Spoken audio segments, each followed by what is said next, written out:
इतिहास में कुछ सम्राट ऐसे होते हैं जिनके बारे में जानना सिर्फ ज्ञान नहीं, गर्व की बात होती है। जिस समय यूरोप ने नेपोलियन को जन्म दिया, उससे हजारों साल पहले भारत ने एक ऐसा सम्राट देखा था जिसका पराक्रम, बुद्धि और विजय यात्राएं इतनी प्रभावशाली थी कि उसे भारत का नेपोलियन कहा गया। मगर क्या वो सिर्फ भारत का नेपोलियन था, या उससे भी कहीं बढ़कर एक चक्रवर्ती सम्राट? मिलिए गुप्त साम्राज्य के सबसे शक्तिशाली शासक समुद्रगुप्त से। समुद्रगुप्त का जन्म गुप्त वंश के महान सम्राट चंद्रगुप्त प्रथम और कुमार देवी के घर हुआ था। कहा जाता है कि बचपन से ही समुद्रगुप्त में शौर्य, संगीत, विद्या और युद्ध कौशल का अद्भुत मेल था।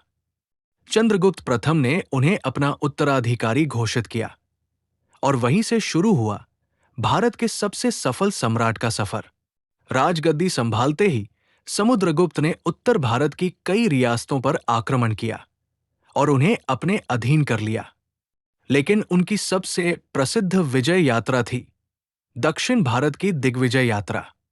प्रयाग प्रशस्ति के अनुसार समुद्रगुप्त ने 12 से अधिक दक्षिणी राज्यों पर चढ़ाई की, लेकिन उन्होंने उन्हें संपूर्ण रूप से जीतने के बजाय मित्रवत अधीनता में रखा, यानी राजाओं को हराने के बाद भी उन्हें उनका राज्य वापस कर दिया। लेकिन शर्त थी, वे गुप्त साम्राज्य के अधीन होंगे।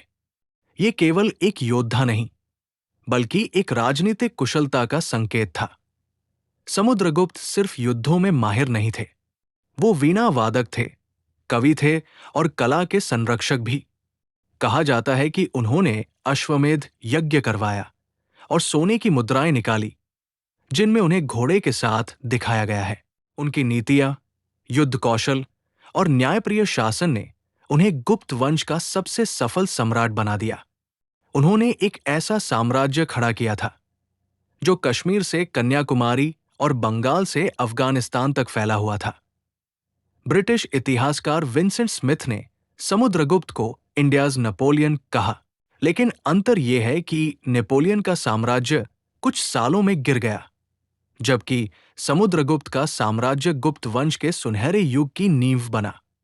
वह एक विजेता ही नहीं, एक दार्शनिक, कलाकार और आदर्श सम्राट थे। इतिहास ने उन्हें भारत का नेपोलियन कहा, मगर शायद सही उपाधि हो। भारत का असली चक्रवर्ती सम्राट, एक ऐसा राजा जिसने तलवार से तो जीता ही, दिलों को भी अपनी विनम्रता और बुद्धिमत्ता से जीत लिया। ये थी कहानी उस सम्राट की जिसका नाम था समुद्रगुप्त। अगर आपको ये वीडियो पसंद आई हो तो लाइक, शेयर और चैनल को जरूर सब्सक्राइब करें, ताकि इतिहास के ऐसे ही स्वर्णिम अध्याय हम आपके लिए लाते रहें।